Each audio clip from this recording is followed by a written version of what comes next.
तीन साधु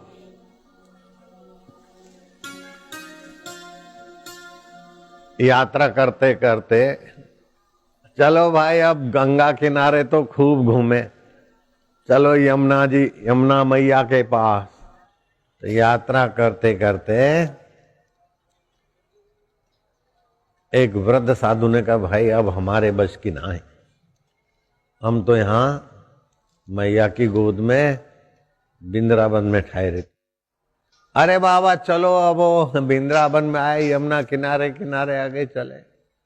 वो बरसाना की महारानी राधा रानी का गांव के, अब बोले हम नहीं चल पाएंगे। बोले अच्छा महाराज जी आप विराजो। दो साधुओं ने ठान लिया कि अपने अब किसी से कुछ मांगेंगे नहीं। जा रहे महारानी के गांव में, बरसाना समझते ना, सारी जगत की रानियां उसके आगे दासी, ऐसी महारानियों के बापों के बाप, महारानियों की महारानी राधा रानी। कौन सी महारानी थी? राधा रानी। राधा रानी के गांव जा रहे।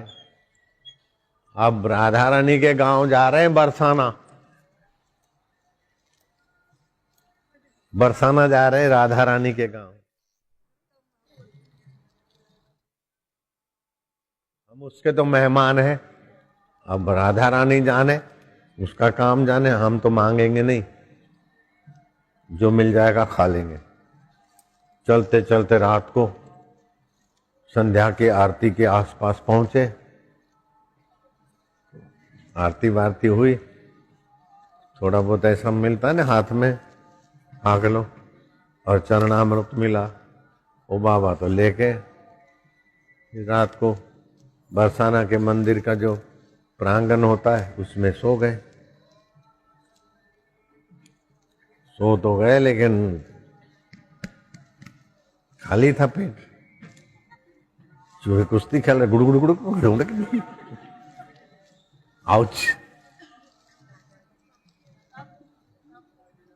अब क्या हुआ सुन रहे हो? तुम भी महारानी की सखियां हो, सुन लो। हाँ 10 बज गए रात के, 10:30 बजे गए।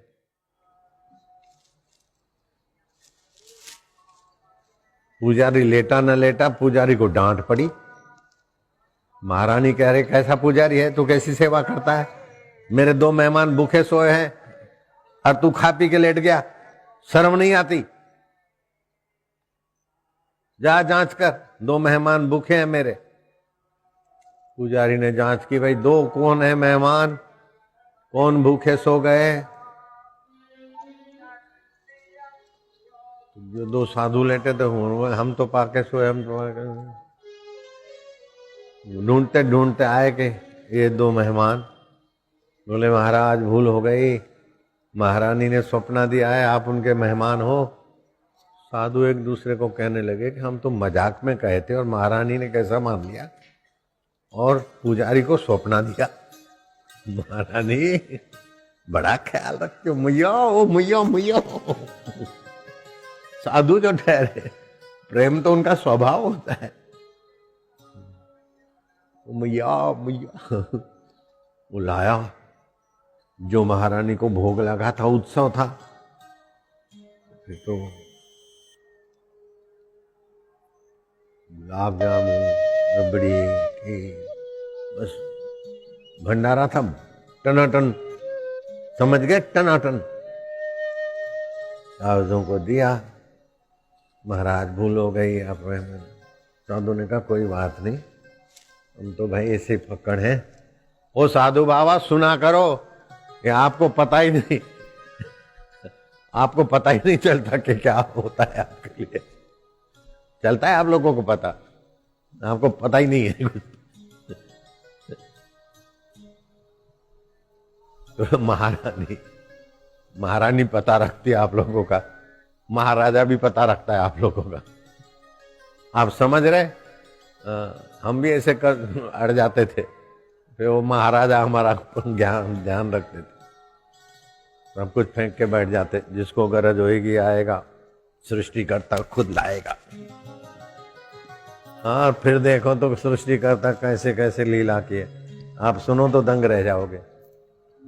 हम तो ऐसे ही दम मार देते थे, लेकिन वो हमारे दम मारने को भी सत कर देते थे। ऐसे साधुओं ने हंसी हंसी में दम मार दिया, किसी से मांगेंगे नहीं, अपने तो बरसाना जा रहे हैं, महारानी के मेहमान है, उसको गरज होगी तो क्या, गरज शब्द उसमें लिखा नहीं है, ये मैं लिखी हुई कथा सुना रहा हूँ। महारानी के हम मेहमान हैं, वो जाने उन उसका काम जाने, अपन तो मेहमान है, जुआन साधु थे तुम्हारे जैसे। तो पुजारी ने तो आजी जी करके खूब खिलाया, थोड़ा टहले वहले,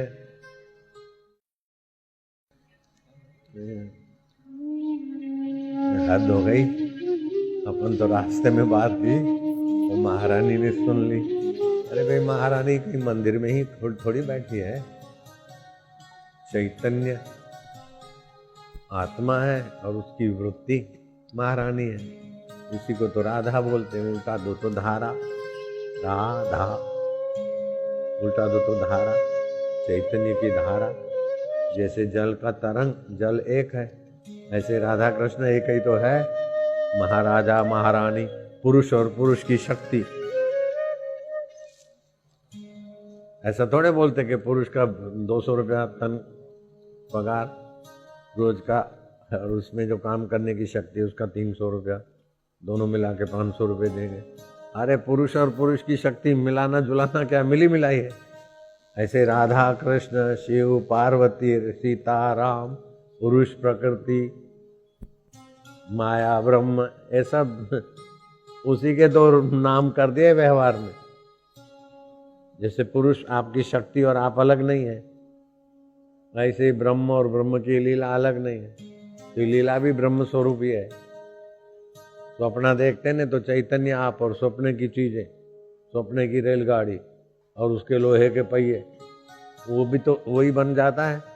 और फिर स्वप्न के मनुष्य, स्वप्न के पैसेंजर भी वही बन जाता है। आप हो गई रबड़ी बुड़ी खा ली, रबड़ी बुड़ी। राजस्थान में गए, आबू रोड पे ट्रेन, रबड़ी बुड़ी वाला आ जाएगा अजमेर पर। अजमेर का दूध मीठा पी ले भाई, सिंधी साईं का अजमेर जो खीर मिठो भाई, मिठो के न डिठो, अजमेर जो खीर मिठो पी अद्दा भाऊ। स्वप्न में वो अजमेर का दूध मीठा भी बिकने वाला तुम्हारे ही चैतन्य बनाता है। अरे सर, मुंबई के तरफ गए, मुंबई नो हलवो, ठंडो हलवो ले ली, मुंबई नो हलवो। भरूच की खारी सिंग ले ले, नडियाद के गोटे खा ले। तो जहां जिधर स्टेशन का जो मशहूर चीज है, वो हाकर भी वही बन जाता है, वस्तु भी वही बन जाता है, पैसेंजर भी वही बन जाता है, रेलगाड़ी के डब्बे भी वही बन जाता है, रेलगाड़ी के पहिए भी वही बन जाता है, और आसपास के खेत खलियां भी वही चैतन्य बन जाता है कि नहीं? इसमें किसी को शंका है क्या? एक ही चैतन्य स्वप्न में कैसा जड़ चेतन बन जाता है, ऐसे गाड़ी चलती चलती हरिद्वार पहुंचा देते। चलो, तो हरिद्वार में गए भाई साहब, कपड़े उतारे स्वप्ने में। अब गंगा जी में घुटने के पानी से थोड़े नीचे गए, नजर कपड़ों पे है, क्योंकि उसमें घड़ी भी रखी है, पैसे भी रखे हैं, कोई उठा के न ले जाए। नाक पकड़ ली, डुबकी मारनी है, लेकिन अब मन में दो भाव है, डुबकी मारेंगे पुण्य होगा, और डुबकी मारे तो कोई उच्चक्का ले न जाए। जय जय सिया राम। साधु बाबा सुन लो आप लोगों का ये एड्रेस।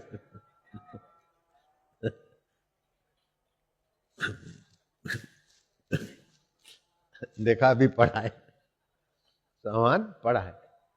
तो अब डुबकी मारने का भाव मन में है, लेकिन सामान बाहर है, और सामान चोरी न हो जाए ये भाव मन में है। चोरी नहीं हुआ, सामान बाहर है, तो स्वप्ने में भी अंदर बाहर तो होता है कि नहीं होता? होता है।